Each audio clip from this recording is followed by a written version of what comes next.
A essência, eu substituiria a essência pela matéria. O que é a matéria do fotógrafo?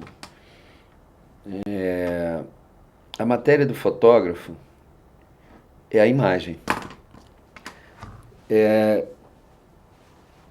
Quando eu comecei a estudar essa coisa de fotografia e tal, e eu não parei ainda, eu continuo estudando, eu achava que era a luz.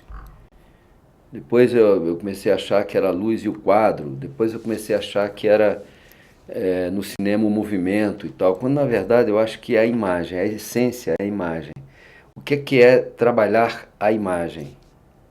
Trabalhar com a imagem significa você se relacionar com o objeto. Quer dizer, antes de você transformar aquilo em fotografia, há necessidade de você observar. Portanto, a essência da fotografia é a imagem e a observação. A observação do objeto do desejo, o objeto que você vai captar. E quando eu me refiro ao objeto, pode ser uma coisa inanimada, como pode ser, enfim, pode ser uma cadeira, pode ser um ator, pode ser uma paisagem. Então a essência, para mim, é exatamente a imagem e a sua capacidade de observação do objeto. Eu não sei se isso atinge ou se isso é o. Mas eu também não posso. No momento, eu acho que nesse momento aqui, hoje em São Paulo, dia 14 de março, eu acho que a essência da fotografia é a imagem e a capacidade que alguma pessoa tem de observar o objeto. O importante que eu acho é, antes de tomar qualquer atitude em relação a esse objeto, é compreender esse objeto no seu início. Aonde é que está o início do objeto? Aonde é que o objeto foi observado pela primeira vez? De que se tem ideia, né, são as cavernas. Caverna de Lascaux, Altamira, etc. Né? Bote aí milhões de anos. Né? Então foi a primeira vez que o homem manifestou, através de um suporte, a representação do objeto.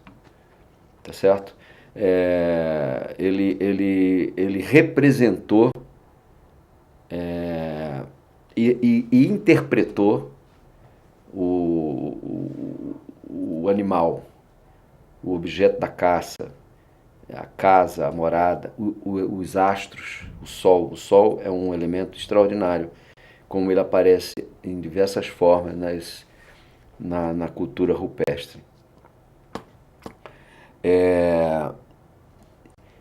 Esse seria, digamos, as primeiras manifestações que o homem tem ideia na história da arte, né? Ele se segue vários períodos e eu pulo direto para o período do Renascimento, que aí é que eu acho que quem quer ser fotógrafo, quem quer trabalhar com a imagem, porque hoje em dia é muito vago dizer que é fotógrafo. Né? O que é um fotógrafo hoje em dia, com o processo onde nós chegamos da tecnologia digital, etc. Já não se sabe mais o que é um fotógrafo. Né? O que você está vendo de uma foto na mão ou de um filme projetado, o que é verdade naquilo ali, o que não é verdade. Ou seja, verdade entre aspas, que eu quero dizer. Quer dizer, o que é virtual e o que não é. Não é? Por exemplo, você está gravando aqui com a câmera, que você vai embora daqui, mas você não vai pegar nessa imagem. Quando muito você pega na câmera. O que você vai levar são impulsos eletrônicos guardados numa memória de computador. Não existe a imagem, né? Diferentemente do processo anterior disso aqui. Tentando amarrar aqui para não abrir muito, eu estou ficando muito prolixo, mas o que eu quero dizer é o seguinte, que antes de você se relacionar com esse objeto, conforme eu anunciei no início, você tem que prestar atenção como esse objeto a história do objeto, na história da arte, na história da representação do objeto, se manteve ou foi vista. Quer dizer, o objeto visto, por exemplo, na época da descoberta da perspectiva, e o objeto visto no impressionismo, o mesmo objeto, você veja a diferença. Como se representou um lago no pré-renascimento, no renascimento, no impressionismo e na arte moderna, na arte pop, digamos.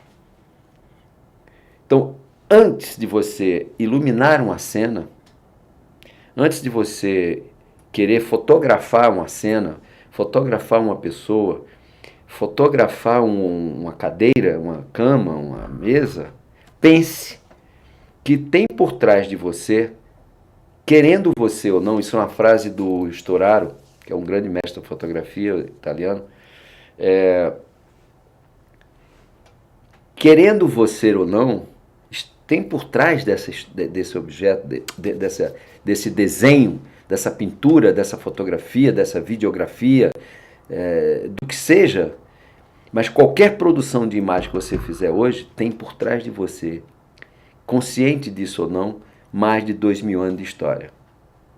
E que não é possível pensar na representação do objeto hoje sem entender a história do próprio objeto representado na história da arte. Portanto, a minha proposta para quem quer começar é estudar a história da arte.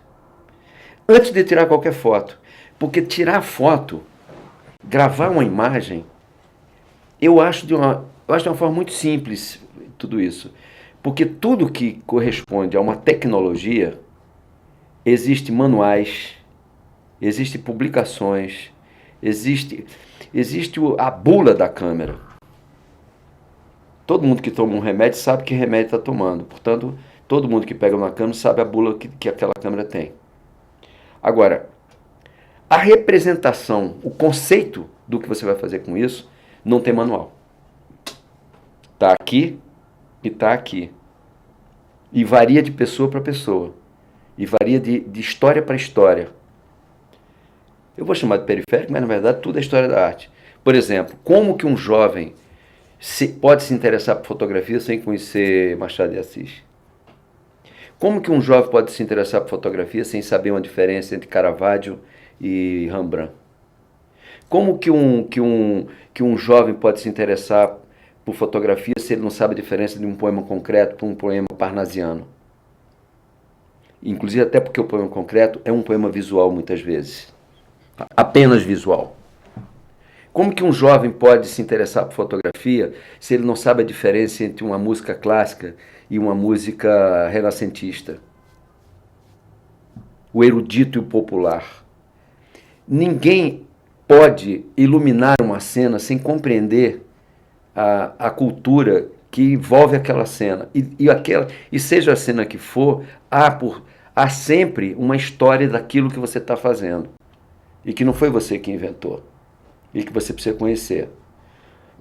Como é que alguém pode fazer um filme sem nunca ter lido Graciliano Ramos, Érico Veríssimo, Raduan Assar?